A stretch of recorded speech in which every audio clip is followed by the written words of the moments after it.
Hello. Good morning. Tayo magpiprepare ating paninda para sa ating paghahanap buhay. Excuse me po. Ah, pa-like naman po, pa-share. Ito, tayo magpiprepare muna. Tingnan natin. Ayan.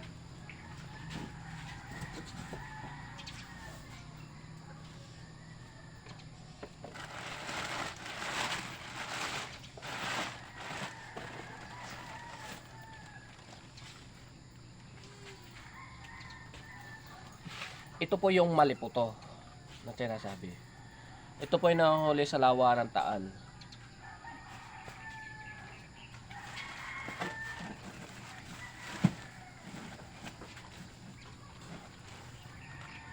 Ano po siya, mga god size maliputo.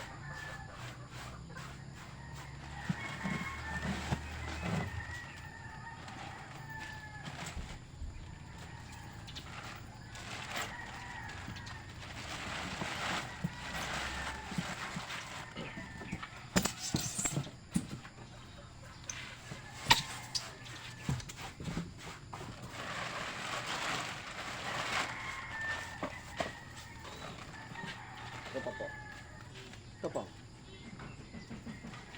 Puro maliputo ang ating dala ngayon.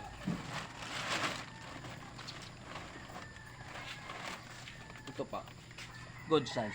Ang kilo ho na rin ay 300 ang isang kilo. Pinakamasarap na isda sa lawa ng Taal.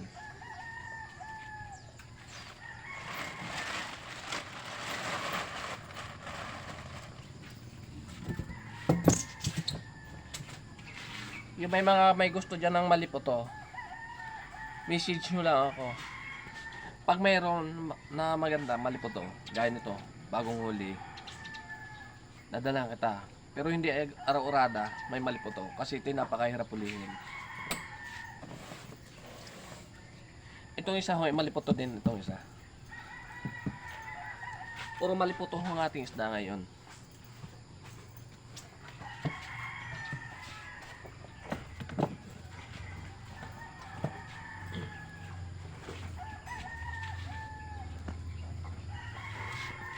Yan. Puro maliputo ang ating isda ngayon. Ang kalimitan ko dinadala ho ay tambakol. Ngayon ay maliputo ang tawag sa akin huling San Nicolas. Kaya yan ang aking kinuha ngayon. May kamahalan lang. Ito nga pala yung aking sasakyan.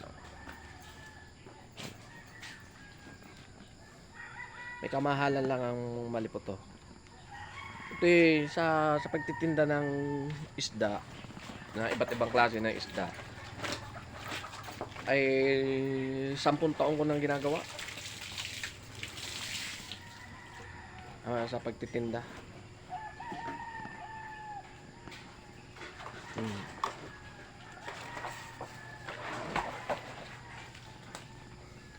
Ayos naman kumikita naman kaysa nakatunganga.